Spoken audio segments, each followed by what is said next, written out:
Boa noite a todas e todos. Obrigado pelas gentis palavras aí. Queria cumprimentar também minha amiga Elise, né, que foi quem me convidou para a gente estar aqui hoje comemorando os 3 anos do Mila. Queria parabenizar essa iniciativa. Estávamos conversando aqui um pouquinho antes, né, da história, da trajetória. Então, tudo que a gente tem como fomentar a integridade, seja, né, na nossa cidade, no estado, país ou até mesmo na nossa região, América Latina, merece palmas, né, porque é um desafio grande, mas a gente não pode existir, né? Então, parabéns, né, que sejam 3 anos de muitos outros aí, de uma ótima história para nos ajudar nessa implementação. É, Obrigado, tá, por me convidar para uma data tão especial para o movimento, né, como um todo. Desculpe. E a ideia aqui é a gente passar, né, foi me pedido para falar um pouquinho de riscos de integridade, mas a gente não pode ficar. A ideia não é fazer uma apresentação, uma palestra muito técnica, é mais para a gente falar de forma geral, né, sobre todos esses assuntos que são interligados, gestão de riscos, integridade, governança, e depois a gente tem um tempinho aí para conversar um pouco mais também, saber a experiência aí, né, de vocês, e contar um pouquinho também do que a gente tem feito, principalmente em Minas, né, que é, como você disse, nos últimos 4 anos é onde eu tenho trabalhado mais. Elis, se você puder me disponibilizar para eu poder passar uma apresentação, uma breve apresentação, aqui ainda está Prontinho, liberado. liberado. Só um minutinho. Só me avisem, por favor, se já tiver. Já tá? Ótimo. Então, qualquer coisa, vocês me chamam aqui, que agora eu já não estou vendo mais ninguém. Mas vamos lá. Bom, pessoal, já foi feita, né, a apresentação. Aqui só até em termos, né, de compliance, eu sempre começo minhas apresentações assim, então, deixando claro, né, que aqui todo o nosso bate-papo em relação à minha parte como professor, como um estudioso do tema, né, não se confunde com a posição do controlador geral do Estado de Minas Gerais. Sempre que me pedem para falar de gestão de risco, independente se é específico de integridade, como é o nosso foco aqui, ou não, a gente tem que dar um passo atrás, né? Porque se esquecendo de que a gestão de riscos ela é parte, né? Um pilar, um instrumento, um princípio, como queiram, de algo maior, né? Que é a nossa governança e no nosso caso, né? No setor público, a nossa governança pública, né? Isso a gente não pode esquecer. E quando a gente fala de governança, recentemente a gente tem, né, uma norma bem interessante, que é a primeira norma mundial sobre o tema, né, que é a ISO 37000, que foi traduzida ali no final do ano passado, e ela coloca ali como seu princípio primário, né, de governança, né, no centro de tudo, é justamente o propósito, né? E eu acho que essa parte do propósito tem tudo a ver com essa nossa temática aqui de integridade no sentido muito mais amplo, né? Quando a gente fala de propósito, né, ou melhor, quando a gente fala de todas essas ferramentas, a gente tem que entender para que a gente quer implementar um bom programa de compliance na nossa organização, para que a gente quer pensar nos riscos de compliance, de integridade, de corrupção, né? Cada um acaba tendo uma nomenclatura diferente. Mas para que isso, né? É para atingir algo maior, né? Que é o propósito daquela organização. E para isso a gente vai mexer, e depois eu vou mostrar como a gente tem tentado mexer dessa forma aqui em Minas. A gente vai mexer com o comportamento das pessoas, né? Com o indivíduo. E para isso a gente precisa resgatar o propósito nosso enquanto servidor público, quando é o caso, enquanto o próprio empregado, né? Quando é de alguma organização. E em termos de propósito, eu tenho ultimamente deixado essa dica desse filme, né? As pessoas às vezes não têm muita paciência de ler, infelizmente, mas gostam mais de assistir. Então, esse filme, né, que é o caso ali daqueles dois Boeings 737 que caíram, né, há alguns anos atrás, Ele traz, é um documentário, né, e ele traz muito bem, muito nítido essa questão de uma mudança do propósito, né, uma mudança da cultura de uma organização, o que isso acabou acarretando, né, e daqueles dois desastres. Então, a gente tinha a Boeing, que tinha uma cultura muito forte, um propósito muito maior do que gerar lucros, né, de que dar resultado, que era a questão da segurança, e quando ela fundiu com uma outra empresa, essa cultura organizacional desta outra empresa, apesar de menor, acabou tomando conta ali do board da Boeing e a parte de segurança acabou sendo deixada um pouco de lado, né? Então, o propósito ali virou só, né, diminuir custos, aumentar o resultado financeiro, operacional, e isso acabou gerando, né, o documentário, não vou dar spoiler aqui, mas o documentário é muito preciso, né, nas causas que geraram, que fizeram com que aqueles dois aviões acabassem caindo, e é muito triste ver que foram coisas muito simples, né, mas que essa perda de propósito acabou gerando essas duas grandes fatalidades. Então, para a gente começar a falar de integridade, não tem como a gente fugir, né, dessa questão de falar, de resgatar o propósito, né, da nossa organização e de nós mesmos enquanto indivíduos. Falamos de governança, né? Só para começar, a gente brincar, vamos dizer assim, sobre o assunto, e aí a gente entra, né, na parte de integridade. Quando a gente fala da integridade pública, né, ela tem essa definição que é muito utilizada, que é uma definição da OCDE, né, que prioriza o interesse público sobre o interesse privado. Todos nós que trabalhamos com setor público sabemos, né, que isso está na própria Constituição, então a gente não tem como fugir muito disso, mas uma das coisas que eu já aprendi sobre essa temática de integridade é que a gente tem que falar várias vezes o óbvio, né? A gente tem que falar realmente algumas coisas que em algum momento parece que isso todo mundo já sabe, né? Isso é óbvio, é básico, mas que inclusive segundo pesquisas, né, de economia comportamental, das ciências comportamentais, nos dizem, né, nos dão essa necessidade de ficar repisando determinados comportamentos, né, para que isso sirva ali de gatilho para os indivíduos, e eles acabem não cometendo eventuais desvios éticos e irregularidades, em última instância até mesmo atos de corrupção.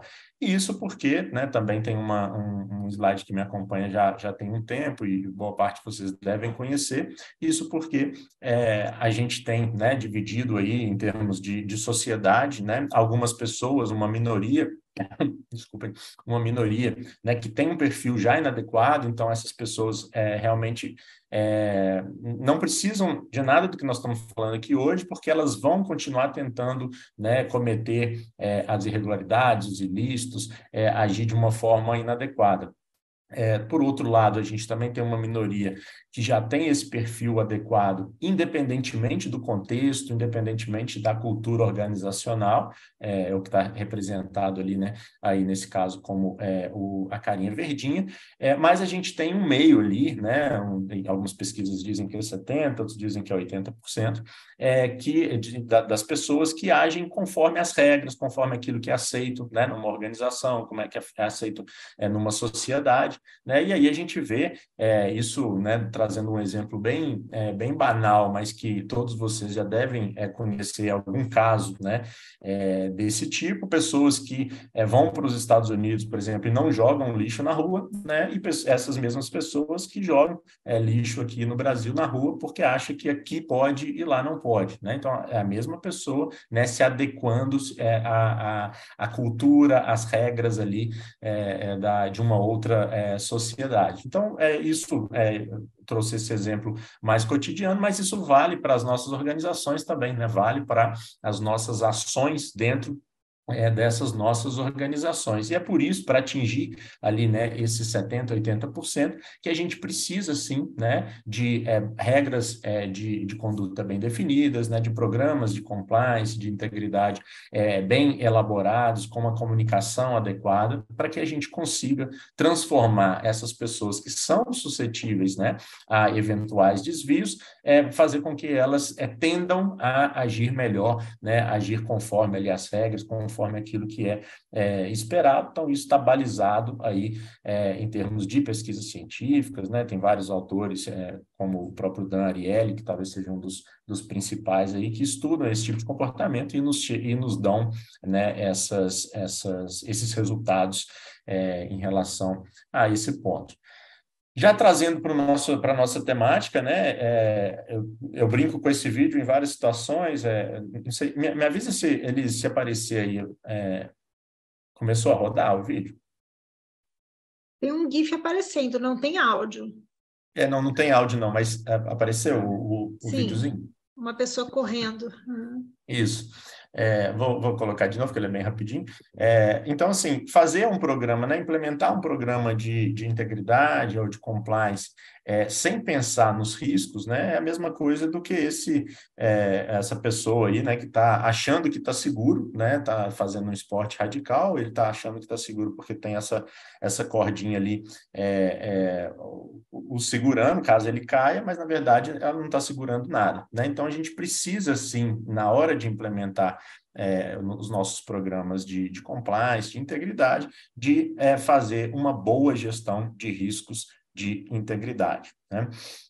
E quando a gente entra em riscos de integridade, dando um passo atrás, também enquanto eu vou explicando, vou deixando esse videozinho que eu gosto bastante desse bebê. Já está passando, Elise? Tá? Porque a gente fala de gestão de riscos, né? E às vezes as pessoas nos olham assim, nossa, mas isso é muito complexo, muito difícil, né? A gente faz gestão de risco desde quando a gente nasce, né?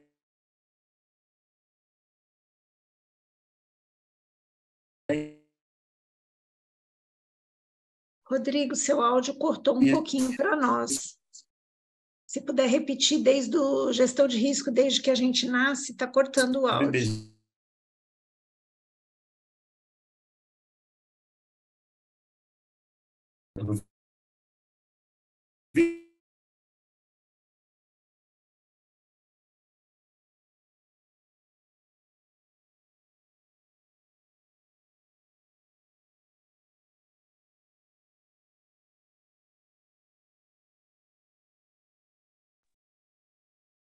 Karine, eu acho que nós tivemos um problema técnico aí com a transmissão do Rodrigo, né? Você está ouvindo o áudio dele? Acho que ele até caiu. Não, não, ele caiu, é verdade. Vocês conseguem Então, me ouvir, né? sim, Karine, se puder ir continuando falando um pouquinho aí sobre Sim, integridade, que tem um pessoal aí já participando que nas maravilha. redes, fazendo Ótimo. perguntas, e aí já ele retorna aqui conosco. Isso, com certeza. Quero agradecer também, Elise, a presença da Sinara, que está aí conosco, né? Nossa diretora administrativa financeira do Mila. O Rodrigo já está entrando, olha só. Pessoal, só aproveitando aqui a oportunidade que a Elise me deu a palavra enquanto o Dr. Rodrigo volta com a apresentação dele, algumas pessoas me procuraram no direct do Instagram do Mila, perguntando como fazem para se associar, para entrar, né, na organização. Nós temos o QR Code que foi disponibilizado, está lá no nosso Instagram do Mila, tá? Podem acessar lá no QR Code e preencher um pequeno formulário com algumas questões. Inclusive, nós temos disponibilizado o nosso código de conduta do Mila, tá bom? E aí, quem quiser depois ter mais informações, também pode continuar nos chamando no direct. Serão todos muito bem-vindos, todos e todas muito bem-vindos à organização. Então, voltando a palavra para o Dr. Rodrigo, para a gente não perder voltando, nem um pessoal. pouquinho. Eu fiz minha gestão de riscos aqui, já roteei no meu celular, porque eu estou num hotel, então acho que com o celular fica melhor. Vocês estavam estavam conseguindo ver o vídeo? Estava começando? Sim, o Sim, é bebezinho. começar. Inclusive, você estava falando que desde quando a gente nasce, a gente começa a fazer gestão de riscos. Beleza, vou voltar nessa parte enquanto a gente continua aqui com o vídeo. Então, a gente faz isso, né? Eu estava brincando, é claro que esse bebezinho ele não está jogando, né, os riscos numa matriz probabilidade e impacto, né? Ele já está fazendo aquilo ali que é natural, E a gente faz, né? A gente continua fazendo isso ao longo de toda a nossa vida. A nossa proposta, quando a gente fala de gestão de risco numa organização ou num programa de compliance, é ainda fazer isso de forma metodologicamente estruturada. Por quê? Porque a gente não está acostumado a fazer isso dentro das nossas organizações. Quando isso, né, em algum momento, isso chegar a ficar tão natural, pode ser que a gente não precise mais, né, de todas essas metodologias, essa estrutura, melhor dizendo, de gestão de risco, porque aquilo vai ser igual o bebezinho fez aí, né, para atingir o seu objetivo de não machucar ao cair da cama, né? Mas como a gente ainda não tem essa maturidade, a gente precisa sim dar uma estruturada melhor, né, nessa temática. Mas o vídeo do bebezinho é só para a gente não ficar com aflito, né, em relação à gestão de riscos. Não é esse bicho aí, né, de 7 cabeças, como alguns acabam entendendo. Falando um pouco mais de gestão de riscos para a integridade, né, é aquela gestão de riscos que é focada ali para prevenir ou para identificar fragilidades da ocorrência de fraudes, atos de corrupção. Eu gosto de acrescentar um pouquinho aqui, desvios éticos também, eventuais irregularidades, né? Então, a gestão de riscos é essa ferramenta que vai permitir que a gente consiga mapear, né, dentro dos nossos processos ali, de uma organização, essas eventuais fragilidades. A gente tem hoje, principalmente na legislação federal, né, a gente tem uma definição, e aí o nome é riscos para a integridade, né? Eu tenho as minhas considerações em relação ao tema, eu acabo usando mais riscos de integridade, mas a nomenclatura na legislação é essa, e que diz justamente isso, né? Possibilidade de ocorrência de eventos de corrupção, fraude, irregularidade ou desvios éticos e de conduta, mas não com fim em si mesmo, olha só, que venham a impactar o cumprimento dos objetivos institucionais. Reparem, sempre que a gente fala de gestão de riscos, independente de ser de integridade ou os outros tipos de risco que a gente tem que lembrar que isso é para atingir os nossos objetivos institucionais, a nossa missão, eventualmente até o nosso propósito organizacional, porque senão isso vira, né, um fim ali em si mesmo, e aí a parte burocrática acaba tomando conta ali da nossa vida institucional, tá?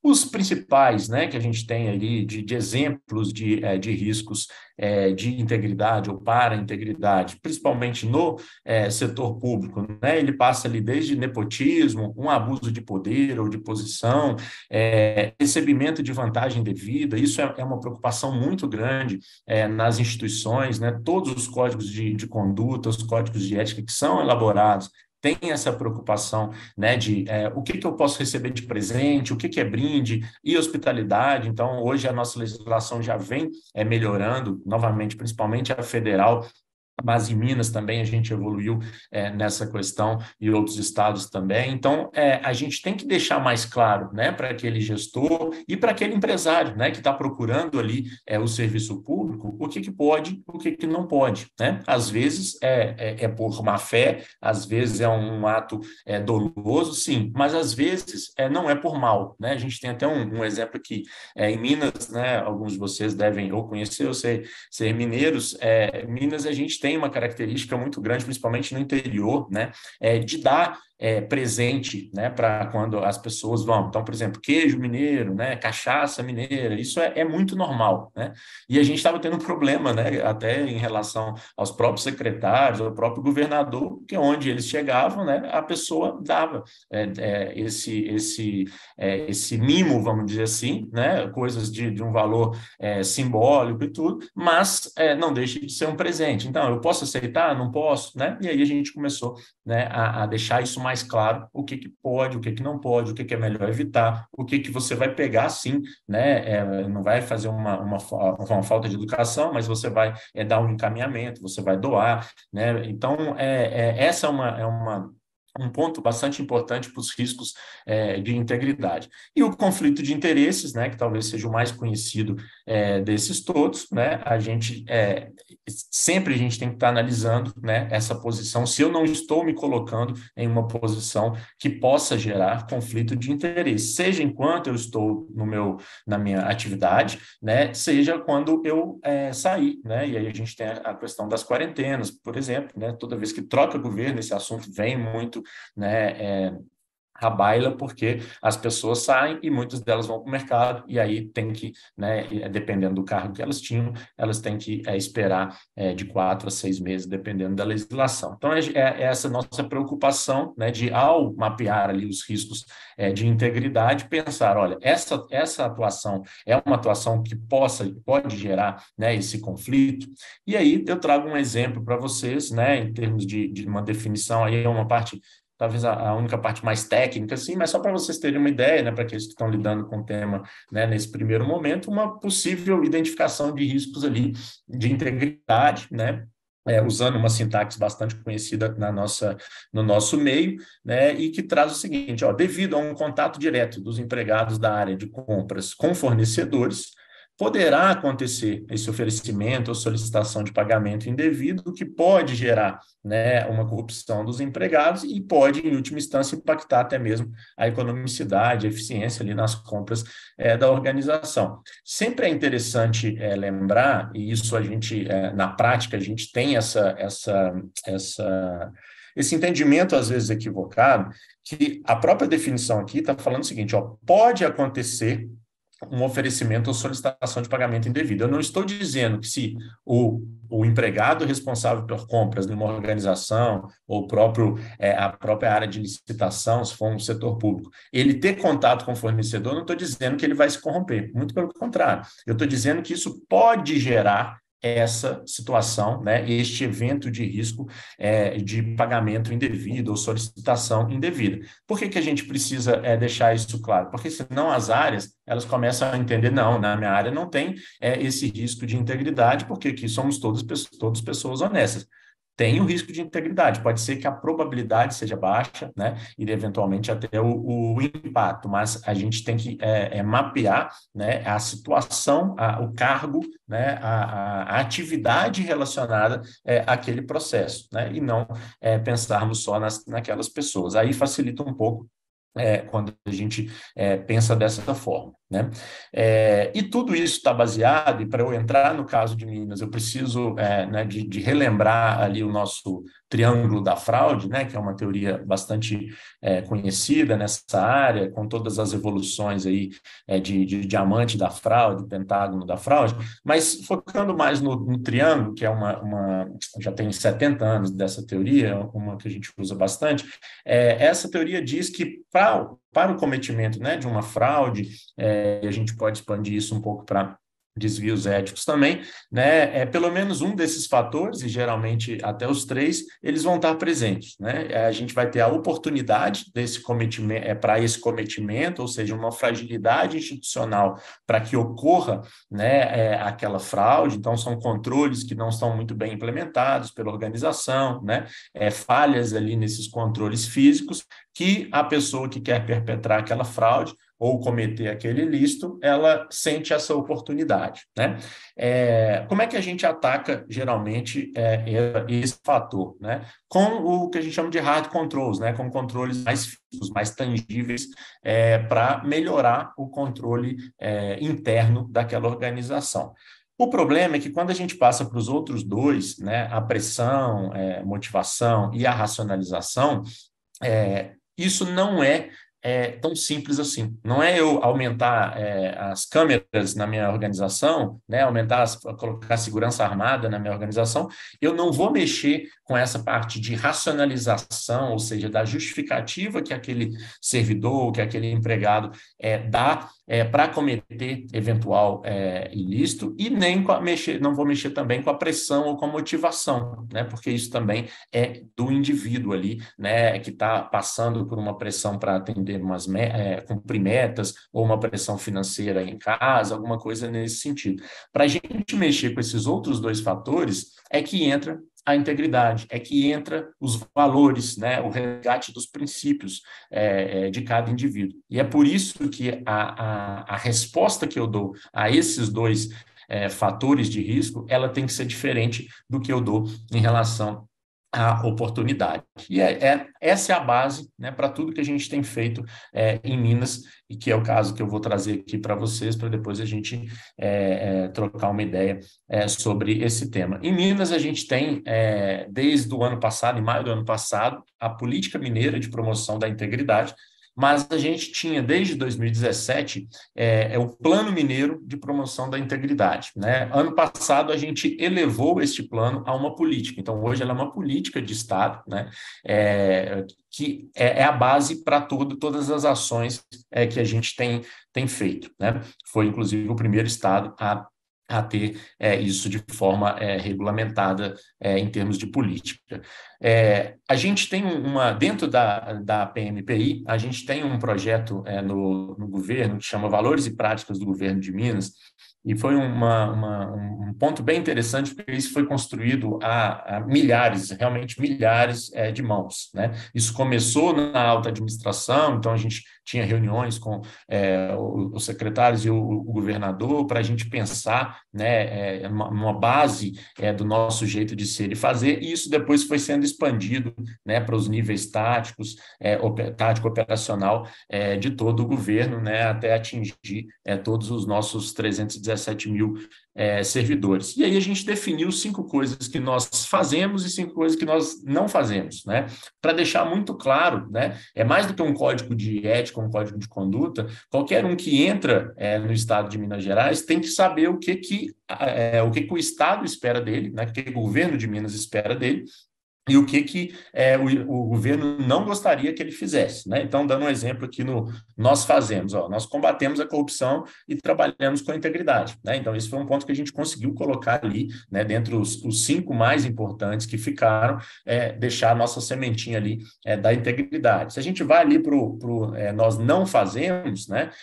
Por exemplo, né, trabalhar com burocracia desnecessária. Essa é uma preocupação nossa, né? Desburocratizar, né? A máquina ela é vista como uma máquina sempre, né, burocrática. Existe, sim, aquela burocracia importante e necessária, mas existe muita coisa, né, que a gente consegue eliminar aí para desburocratizar. E dessa forma, né, a partir disso tudo, é que a gente quer transformar Minas no melhor lugar para viver e investir, né, que é aí o nosso lema. Então, esse projeto ele faz parte de Valores e Práticas, ele faz parte, né, de algo maior que essa política mineira de promoção da integridade. Quando a gente vai, e prometo que é o único slide que tem fala de lei ou artigo, etc. aqui, mas é só porque para vocês verem a importância da parte de riscos de integridade, né? A gente tem os eixos temáticos que foram definidos nesse decreto que eu falei para vocês, e em 2 deles a gente fala de governança, gestão de riscos e controles, prevenção, detecção e tratamento dos riscos de integridade. Então, para deixar muito claro que não dá para a gente dissociar um bom programa, né, de integridade, que é o termo que nós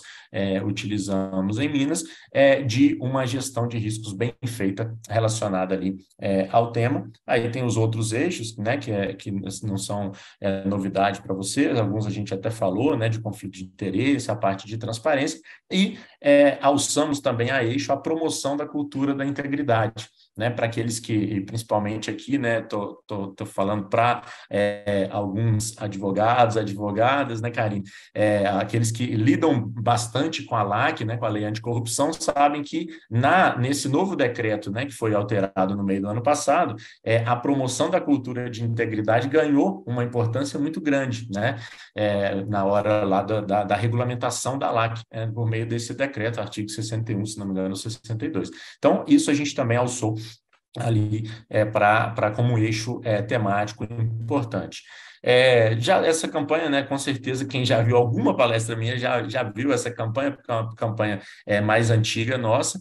Vou dar um spoiler aqui, a partir de semana que vem nós estamos com uma outra campanha que ficou muito legal, vamos, né, também dar uma divulgação muito, muito grande, mas a pegada é essa, né, de resgatar ali, essa campanha a gente mexeu muito com o servidor, né, então focando, né, nessas ações que a gente chama de ações de nudge, para resgatar ali, né, essa necessidade do servidor entender o seu papel dentro do setor público, né, e aí focando muito nessa questão de a imagem da sua instituição vem do exemplo que você dá, ou seja, existe um reflexo daquelas suas ações, né, para a imagem do órgão como um todo, e a gente viu isso, né, nos últimos meses, novamente, né, alguns órgãos federais perdendo um pouco a credibilidade, perdendo a parte, manchando um pouco a parte reputacional por causa de condutas de algumas pessoas, né? Então, a gente sempre tem que lembrar, né, que essas nossas ações, se a gente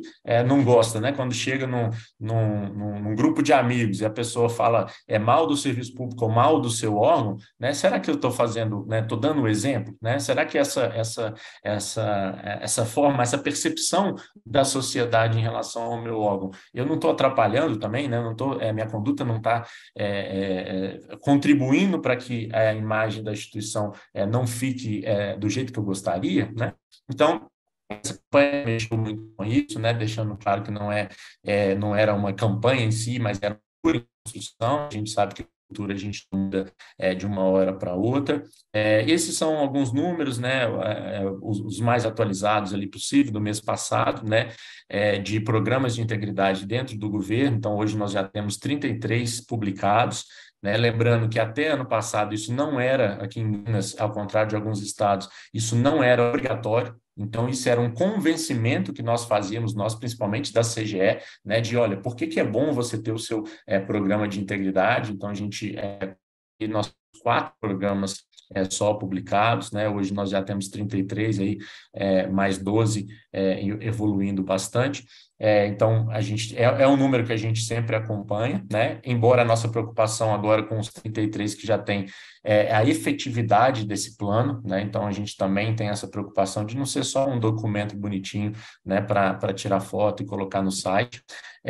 Criamos isso bastante, não menos de mim, né? Já expandimos esse sistema, que é o CISP-MPI, para outros estados e outros municípios de fora de Minas. Cedemos esse código-fonte, inclusive, para o Conselho interno, porque é um sistema que foi desenvolvido pela própria nossa força de trabalho, e por meio dele a gente consegue formular os programas, executar os programas, monitorar e avaliar, né? Então, isso facilita muito, né? Todos vocês que têm experiência em implementação de programas desse tipo sabem que quando a gente tem um sistema, ajuda mais do que apenas uma planilha ou algum outro tipo de instrumento. Conseguimos, né, graças a Deus e ao esforço de muita gente, alguns bons resultados já em um dos princípios, não vou falar que é o principal, mas é um dos importantes princípios de governança, que é a transparência. Então, hoje Minas é referência, né, em transparência no Brasil, né? Dos 3 principais rankings, nós estamos entre os 3 primeiros em todos eles, sendo que estamos em primeiro na escala transparente da CGU, e quando nós assumimos a gente estava em 20º, então isso foi fruto de muito trabalho de todos os órgãos e com apoio muito grande do próprio governador, né? Aquela questão do tom do topo é realmente importante, né? Para que a gente consiga, né, ter esse sucesso, né? E no ranking de tribunais de contas, que foi do ano passado, mais recente, né? A gente também ficou na classificação ouro ali em 3º lugar com 93,68%. O nosso enfoque, né, de gestão de riscos, eu deixo para vocês, né, a possibilidade de leitura, fazer o download ali dos nossos 5 documentos relacionados ao tema, né, o que a gente chama de portfólio de gestão de riscos da CGE, passando desde a declaração de apetite a risco, né, fomos pioneiros nessa área no setor público, na administração direta, até aos guias metodológicos, né, que isso boa parte das organizações já tem, né, mas deixo aí como uma indicação de leitura, caso queiram. Acredito muito nessa frase que eu venho falando já tem talvez uns 4 anos, né? Se a transparência é o melhor remédio no combate à corrupção, como muitos dizem, né? Um bom programa de integridade, eu acredito ser a melhor vacina. E não tem como deixar de fazer essa propagandinha aqui desse artigo meu e do Bessa, né? O Bessa é o Francisco Bessa, um autor da CGU, um grande amigo, hoje ele é assessor especial de controle interno, mudou lá, mas acho que é de gestão, do Ministério de Gestão, era do Ministério da Economia até o governo passado, e a gente escreveu esse artigo justamente está brincando um pouco, né, com aquela do greenwashing, né, do ESG, mas trazendo ali, cunhando esse termo integrity washing, porque a gente, infelizmente, ainda vê, né, muita gente falando disso. Tá bonito, né? É legal falar de integridade, é interessante eu falar que eu tenho um programa de compliance, mas a hora que a gente vai ver a efetividade, realmente isso ainda deixa a desejar, e isso acontece em vários lugares, não é um problema do setor privado, não é um problema do setor público, é um problema de pessoas mesmo. Então, a gente precisa combater, né, assim como a agenda ESG tenta combater o greenwashing, a gente também, né, tem que tentar combater o integrity washing. Tem no meu site, depois eu vou deixar aqui, né, liberado esse artigo que nós escrevemos no final do ano passado. Eu vou só pular essa aqui, porque a gente, isso.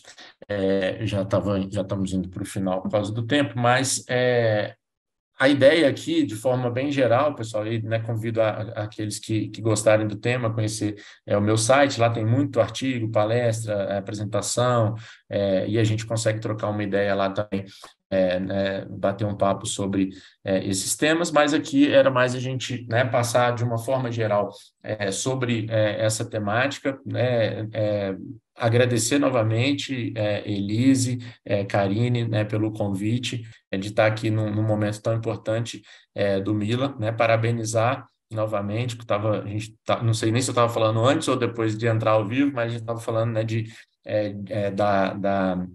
da necessidade desse movimento continuar, né, por anos e anos. Então não vão ser, tem sido só 3 anos, né, e faço questão de sempre comemorar aqui com você sempre que der. E parabéns mais uma vez pela iniciativa. Estamos sempre à disposição aqui em Minas ou em qualquer lugar para a gente falar sobre um tema de tanta importância. Obrigado, boa noite. Obrigada, boa noite, professor Rodrigo. Foi, assim, um prazer ouvi-lo, né? Eu tenho algumas questões, eu e Elise, temos algumas questões já para lhe perguntar, né? Para lhe fazer aí alguma provocação para que o senhor nos esclareça o seu pensamento, o seu sentimento, principalmente com relação à questão que envolve gestão de riscos, né? A gente sabe que o compliance, os programas de compliance, não gosto de falar muito programa, né? Fica parecendo um programa de computador, um software que a gente instala numa máquina e ele vai girar e vai rodar. Mas esse mecanismo, né? Eu costumo chamar o compliance como um mecanismo, uma metodologia de trabalho, né? É a palavra que eu costumo usar. Então, essa metodologia de trabalho, né? A gente sabe que envolve muitíssima questão dos riscos, é a base de tudo, né? É a nossa base de construção dessa metodologia de trabalho, é ter um bom levantamento de riscos, entender efetivamente o negócio e saber como agir em caso de materialização de algum desses riscos. O senhor vê, professor, alguma diferença entre a gestão de riscos no ambiente público e no ambiente privado? E qual seria essa maior diferença que é constatada entre esses dois ambientes? Eu só não vou deixar você me chamar de senhor, né, Karine? Porque aí não estou tão velho assim, né? Então, aqui é um bate-papo, né? Então, não, Com por favor. certeza não, me perdoe. Não, estou brincando. Então, a gente vai ter os riscos diferentes, né? Então, se a gente, por exemplo, a gente tem uma empresa que ela não lida com o setor público, né?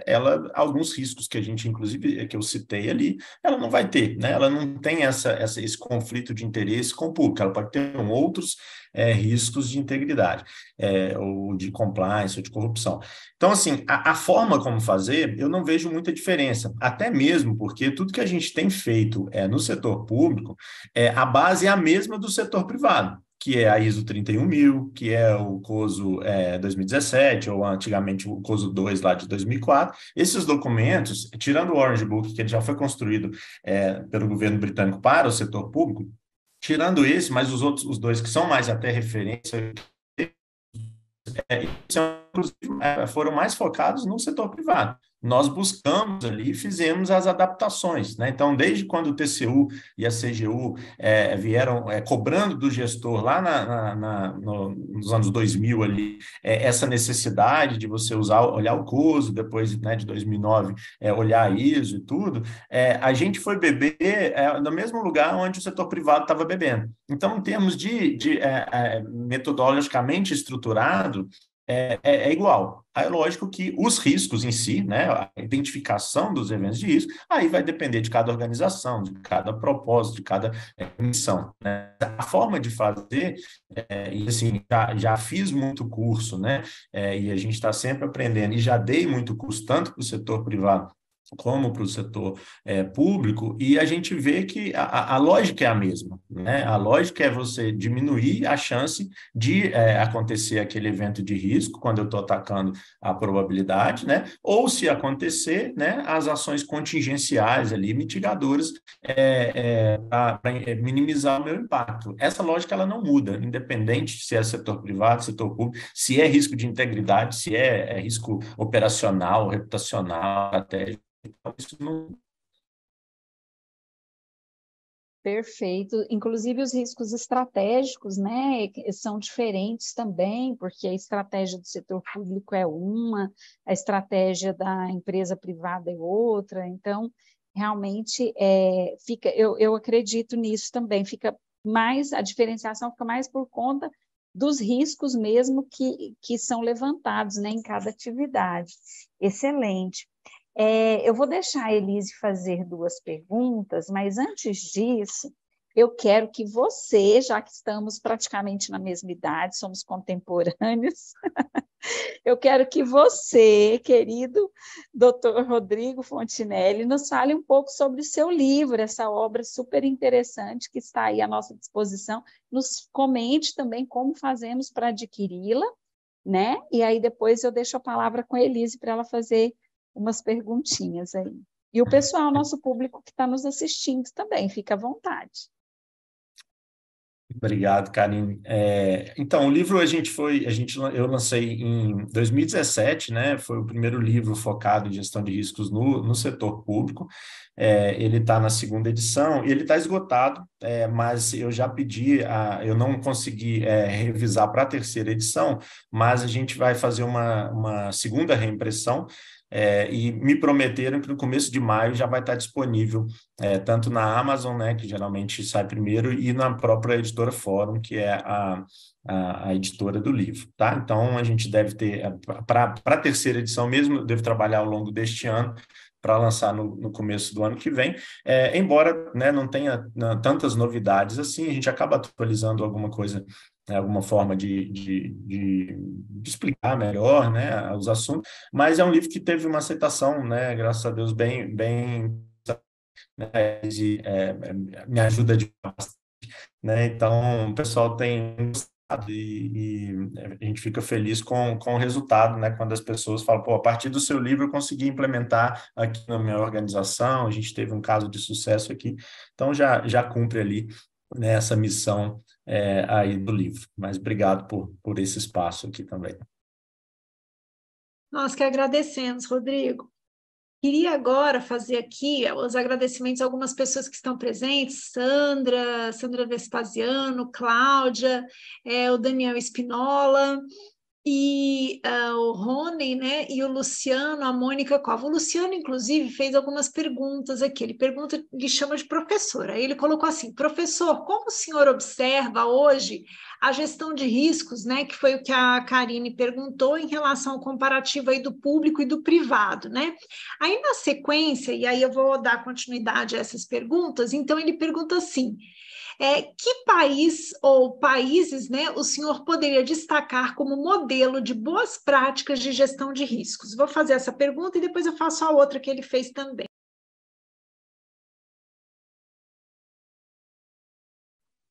Tá, obrigado aí pela presença, Daniel. É um grande amigo da CGU, tá? Acho que é ele, pelo que você falou. Olha, a gente, eu não vou falar que esses são os únicos e nem são os melhores, mas são países que a gente acaba olhando e buscando, né, muita coisa. A Inglaterra é um deles, né? A Austrália e Nova Zelândia também são dois países que a gente olha bastante. Eu tive a oportunidade no final do ano passado de fazer um curso de extensão na Universidade de Auckland, infelizmente online, né? Não pude ir para Nova Zelândia, já morei lá, então gostaria de ter ido, mas foi online, mas foi todo, né, com professores de lá e tudo de lá, e foi uma indicação da Transparência Internacional. Então o curso era focado era um curso de Good Governance focado para a América Latina. Então tinha 4 pessoas do Brasil e outros países ali, era uma turma acho que de 30 pessoas, e aí a gente, né, viu, né, tudo que eles têm feito em relação à boa governança, e claro, dos temas era justamente a parte de gestão de riscos, né? Então, assim, eu gosto dos materiais, a Austrália também tem materiais interessantes, e quando a gente fala, né, de integridade, não tem jeito da gente não falar da Dinamarca, né? Que está sempre ali nos primeiros, né, lugares em termos daquele ranking de percepção da TI. É um país que a gente teve oportunidade, eu não fui, mas a minha subcontroladora de transparência e integridade teve oportunidade de ir numa missão junto com a Transparência Internacional. 8 estados foram, Goiás, inclusive, foi também, o Ziller teve a oportunidade de ir à época, foi no final de 2019, e eles têm esse programa, né, de mostrar o que eles fazem, né?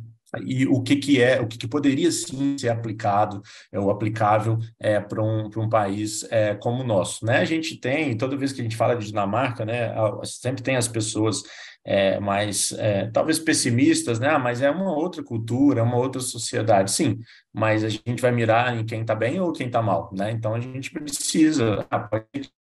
Eu não vejo, né? Talvez os meus filhos, eu sou mais otimista, talvez eles vejam uma outra cultura aqui no país, mas mesmo que eles não vejam, talvez os filhos deles vejam, e para isso a gente precisa começar, né? A Dinamarca também não começou de uma hora para outra, né? Singapura também, que evoluiu bastante, que a gente acaba estudando também não começou de uma hora para outra, então a gente precisa começar.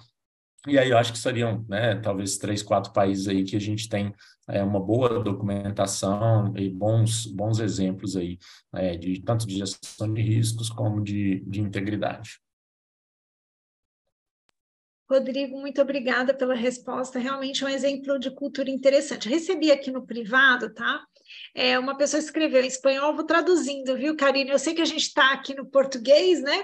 E eu, inclusive, né, péssima em espanhol, mas vamos lá. Mi espanhol es muy terrible hoy. Fontinelli, en primer lugar, muchas gracias por su participación en Mila. Tu conferência es maravillosa. Crees em la integridade del mundo? Então, a pergunta que a pessoa fez é: você acredita na integridade do mundo? E ela agradece sua palestra e diz que, então, sua participação está maravilhosa no aniversário do Mila. Aí ela quer entender, pelo que eu entendi aqui, né, da tradução, se você acredita na integridade do mundo. Ok, estamos implementando numa empresa, tal, né, pequenos passos, você mostrou até o bebezinho lá engatinhando, e aí, acredita numa integridade mundial? Como é que ela chama? A pessoa? Me mandou segredo aqui, não falou Anônimo. quem é, só me mandou Muitas aqui no graças. Zap. Eu sempre que me perguntam algo desse tipo, né, eu respondo o seguinte: olha, se eu não acreditasse, eu não tinha tido 2 filhos, entendeu? E eu acho que mas isso é muito verdadeiro, né? A gente não vai colocar filho no mundo só para sofrer. Então, assim, eu acredito sim, mas acredito que a gente tem que fazer a nossa parte. E tem um número que estou pensando agora, né, numa parte mais objetiva da resposta, mas tem um número eu acho que essa é do Latino Barômetro, são tantas pesquisas, mas eu acho que esse número é do Latino Barômetro, que ele fez uma pesquisa na América Latina sobre questão de confiança, né, que é a base quando a gente fala de integridade, confiança nos outros, confiança nas instituições. O Brasil é péssimo nisso, né, em termos de confiança, então a gente confia muito pouco nas pessoas e principalmente menos ainda nas instituições, mas quando é perguntado para o brasileiro, aí especificamente para o brasileiro, não sei de onde essa pessoa está fazendo a pergunta, mas para o brasileiro, quando ele é perguntado se ele acredita que ele mesmo, ele, indivíduo, pode lutar contra a corrupção, pode melhorar, né, expandindo isso até para a integridade, o brasileiro é o país que teve um melhor percentual, 82%, 83%, se não me engano, por cento dos brasileiros acreditam que sim, podem fazer a diferença e podem mudar esse status quo que de corrupção, né? Então, isso me deixa com um pouco de não sou só eu que acredito, sim, na integridade, nas pessoas, né? Como um sistema, também, dizem, o nome programa não reflete tanto o que a gente faz.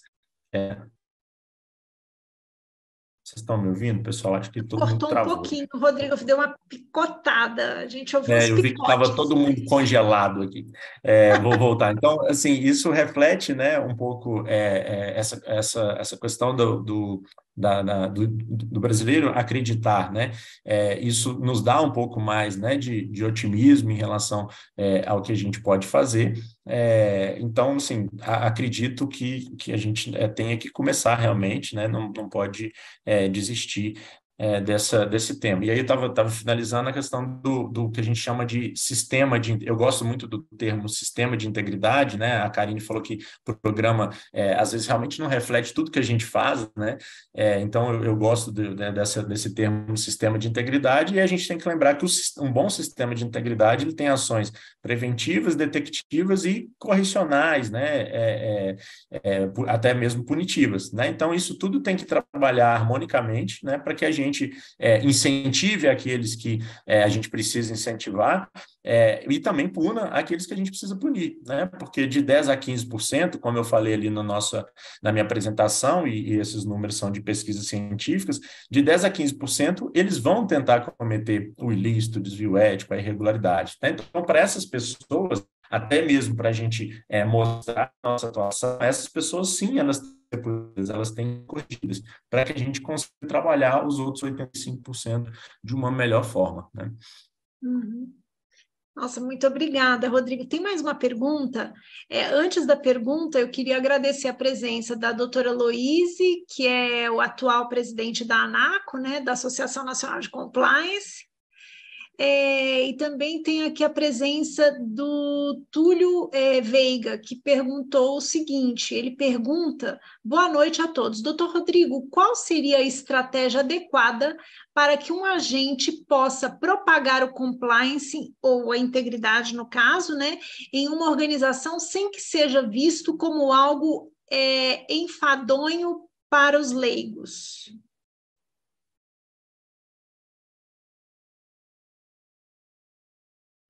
Oi, estava no mudo, para variar, né? Eu não tinha cometido nenhuma falha desse tipo hoje ainda, então tô com crédito. Então, essa é uma ótima pergunta também, porque eu costumo responder brincando como eu sei o que não fazer, entendeu? E aí, por um erro meu mesmo, né, de experiência minha, as pessoas que vão nos apoiar. Lógico que isso quando a gente fala de cultura organizacional em relação ao tema, a gente está falando de todos os empregados, os colaboradores da empresa. Mas as pessoas que realmente vão nos apoiar a alta administração. Isso também está, né? Um dos pilares, né? É o tom do topo, aquela coisa toda, o apoio da alta administração. E essas pessoas, elas não querem saber da ISO 37001, elas não querem saber da ISO 37301, não querem saber da ISO 31000 ou do COSO. Aliás, elas, quanto menos elas souber de COSO, melhor, entendeu? Elas querem saber o seguinte: olha, por que eu deveria implementar isso? O que isso vai trazer de bom para a minha organização? Seja em termos de custo, é lógico que a gente ainda fala de custo, por mais que a gente tenha uma agenda ESG, a lógica de uma empresa hoje ela não pode ser só lucro, mas a gente sempre vai ter que estar falando também de custo-benefício das nossas ações. Isso é normal no setor público, no setor privado seria diferente. E uma forma de convencimento que eu tenho visto que tem ajudado são casos práticos, né? São boas práticas, casos de organização e tiveram retornos, sejam eles retornos reputacionais, sejam eles retornos financeiros, onde a gente consegue. Assim, uma forma da gente não fazer é fazer burocrático demais, né? A nossa área, a gente já tem essa pecha, assim, né, de sermos burocráticos, né? Gestão de riscos, mais burocracia, né? Compliance, já vem o cara todo certinho e tudo. Então, a gente já tem esse que se a gente reforçar isso porque o artigo tal daí tal fala isso, a gente não vai conseguir convencer ninguém, né? Então, eu acho que a gente pode mudar a forma de abordagem, né? Isso que eu tenho proposto nas organizações que eu tenho participado, e uma forma de abordagem sim, né, com casos de sucesso. Hoje é muito mais fácil. Quando eu comecei no Ministério da Fazenda em 2015 a lidar mais especificamente com o tema, porque eu já fazia isso na CGU, mas era muito focado em planejamento baseado em riscos, planejamento de auditoria baseado em riscos, mas quando eu fui realmente para a gestão, né, de 2015, e tive a oportunidade, né, de começar a implementar isso no Ministério, né, o que a gente viu realmente era essa necessidade de se buscar casos práticos, e a gente tinha muito poucos ainda, né? Hoje não, hoje a gente tem diversos órgãos, né? Aí, mesmo em Goiás, a CGE Goiás faz um trabalho muito legal sobre o tema. Então, assim, a gente tem vários lugares que a gente buscar e convencer melhor, né, o nosso gestor a apoiar a partir desses resultados. Nossa, que maravilha, né, Rodrigo? Muito obrigada aí por essa resposta também. Queria agradecer aqui o comentário. A Sandra Vespasiano falou o seguinte: parabéns pelos questionamentos. Rodrigo é nosso mestre, maior em gestão de riscos no setor público. Verdade. Seu livro é inovador, independentemente da edição. Estamos ansiosos aí para receber, né, a nova versão aí do livro, né, em breve. Claro, eu sei que você ainda vai, né, ter aí um tempinho para reformular e colocar ele na terceira edição, mas as pessoas estão aqui aguçadas e ansiosas para receber. Aí, antes de eu passar a palavra para a Karine, né, eu queria fazer assim, uma provocação, sabe, Rodrigo? Né? A gente fala muito em integridade, muito em mudança de cultura. Você mesmo disse que a gente aqui no Brasil tem um costume, né, dessa questão da desconfiança, né? Não é bem um costume, é essa sensação de desconfiança que o brasileiro tem, mas quando você pergunta para ele se ele acredita que ele pode ser uma força motriz para o combate à corrupção, ele acredita que ele inclusive, muitas pessoas acreditam na sua própria, vamos dizer assim, na sua própria inocência, na sua própria convicção, na sua própria ética, na sua própria integridade, né? As pessoas falam, eu sou super íntegro, eu sou super honesto, né? Claro, não são todos, muitas pessoas até se autoconhecem, mas existem pessoas que, apesar de praticar um ilícito, elas acham que o ilícito dela é o menor em relação aos outros, né? Então, e aí você trouxe na sua apresentação uma questão que eu acho muito interessante, que está bem ligada justamente à estrutura da ISO, porque a ISO de compliance, ela traz a mudança de cultura como um fundamento ali para que a gente consiga converter ou mudar. Eu estou falando converter, mas é uma palavra até rígida para isso, porque você não quer converter, você quer realmente transformar aquelas pessoas ali por dentro, né? Para que elas sigam aquilo que seja necessário para o colegiado, para o coletivo. Então, a minha pergunta, aí no novo decreto, né, esse que saiu recente, que fala justamente do programa de integridade na gestão pública, mas que abrange também os entes privados, seja na natureza de compliance, ou seja num sistema aí de integridade, como que a gente... Eu sei que você trouxe ali várias alternativas da gente provocar essa mudança de cultura, mas como que a gente pode gerar uma métrica específica para também verificar que os riscos da ausência dos riscos, não estou nem falando de você verificar se a mudança está acontecendo, mas como que a gente consegue comprovar para o nosso gestor, olha, a coisa está acontecendo, a gente realmente está fazendo essa mudança de cultura e as coisas estão ali sendo modificadas. Por quê? Porque se a gente fala em gestão pública, é muito macro, Você não consegue mostrar isso, né? Numa empresa pequena, vou colocar, como eu sempre falo, um cabeleireiro, uma brigadeiria, uma padaria, você consegue. O pão está saindo mais quentinho, mais saboroso, não, o caixa está fechando direito, é mais fácil. E aí? Ó a pergunta, ó a provocação, hein, Rodrigo? Pergunta de US$ 1 milhão, né? Elise, o que a gente tem visto, e essa é a parte mais difícil, né, de se quantificar, de se medir, tudo isso que a gente tem feito, né, principalmente na parte de integridade. A gestão de risco, às vezes, a gente consegue mensurar, né, a gente melhora um processo, a gente consegue verificar ali, né, qual que é o custo disso que a gente acabou desburocratizando ou melhorando aquele processo, mas a parte de integridade, realmente ela é mais difícil. O governo federal fez aquela pesquisa, né, com os servidores no final de 2021, né, junto com o CGU, junto com o Banco Mundial, tiveram muitos respondentes, 23 mil respondentes. Nós estamos fazendo isso agora em Minas, né? A gente vai soltar agora em maio essa mesma pesquisa, e a pesquisa ela tem algumas lógicas assim em termos de perguntas que ela nos ajuda a medir olha, se hoje a pessoa está tendo menos contato, por exemplo, com propina do que tinha há 4 anos atrás, né? E lógico, a gente quer fazer o levantamento desde quando a gente chegou, né?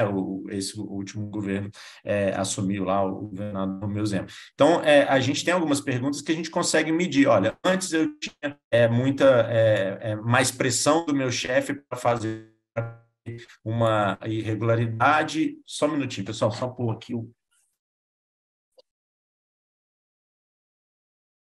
bateria estava acabando aqui.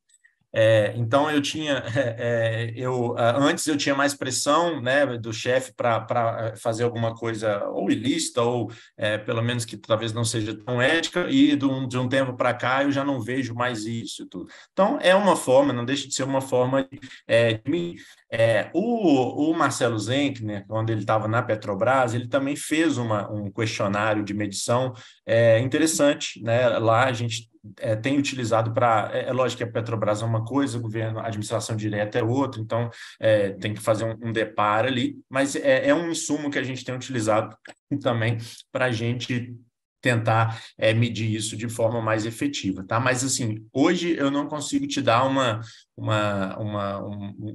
resposta tão objetiva como eu gostaria, né? Porque a gente tem tentado evoluir.